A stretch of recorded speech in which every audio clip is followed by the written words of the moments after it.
Hello, it's Sonia here, The Pretty Stitch. Welcome to my channel. If this is your first time joining me, I'm so happy to have you here. So today is Tuesday, and that means it's Tunisian Tuesday. So today we're going to be doing a stitch pattern. I'm going to be using a G hook or 4.25mm hook and just some basic worsted weight yarn. This is Red Heart Super Saver, the old workhorse yarn. It's great for practicing stitches. To do this particular stitch pattern, you can chain any amount you like, so why don't we chain 12?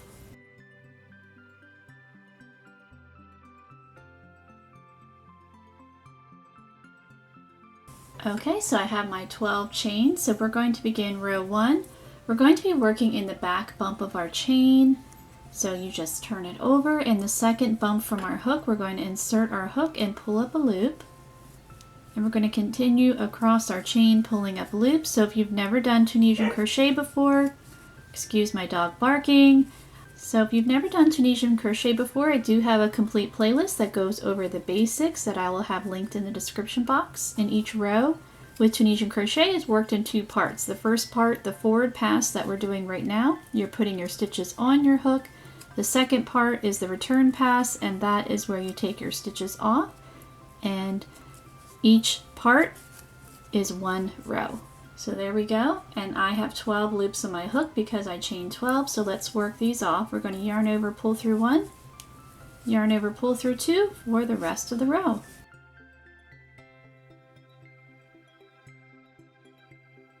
Okay, so now we're going to begin row 2, and rows 2 and 3 will be the same. So this is a 3-row repeat for this particular stitch pattern. So rows 2 and 3, we're just working Tunisian knit all the way across. So that means you insert your hook through that stitch, pull up a loop. So if you're not familiar with Tunisian knit stitch, again, it is in the playlist.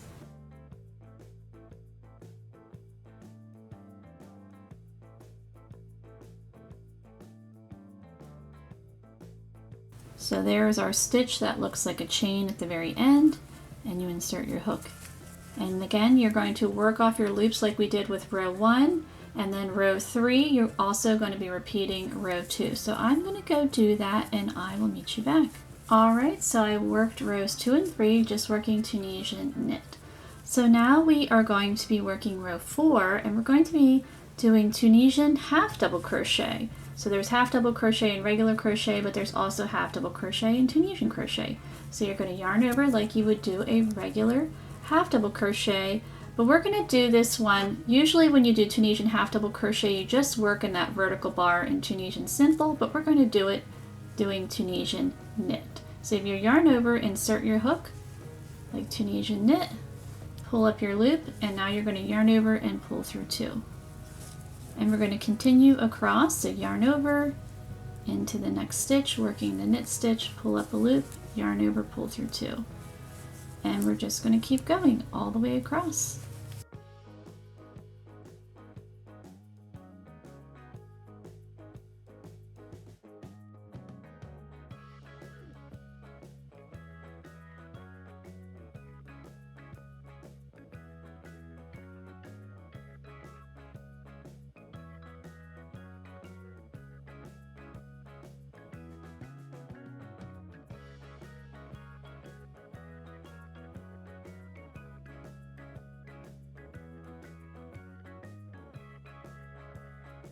Okay, so now we're at our last stitch that looks like a chain. We are going to do a yarn over. We're going to insert our hook in that stitch that looks like a chain, pull up a loop, yarn over, pull through 2.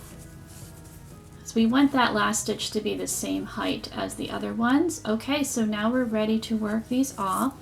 So we yarn over, pull through 1, yarn over, pull through 2 for the rest of the row. So what you're going to do is you're going to be repeating rows 2 through 4 for however long you want your swatch.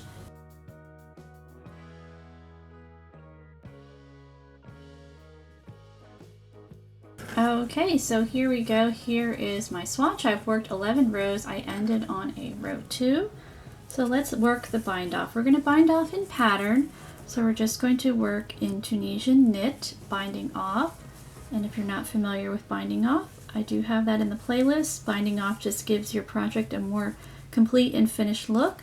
So I'm just working in pattern, working the bind off, and I like this stitch pattern a lot. It does curl a little bit, but it's pretty quick to work up, and I just think it just gives a nice little bit of interest on some simple stitches with Tunisian crochet, and sometimes those are really great. You don't always have to be super complicated to achieve something really neat. Alright, so I'm working in that stitch that looks like a chain, and now we've worked the bind off. So again, it does curl a little bit, but not too bad, and it's actually a really nice dense stitch, so this would be really nice for blankets or scarves or even a hat. You know, there's a lot of different projects that you could use this for. But I hope you enjoyed this tutorial, and if you did, please like and subscribe, and thank you so much for watching.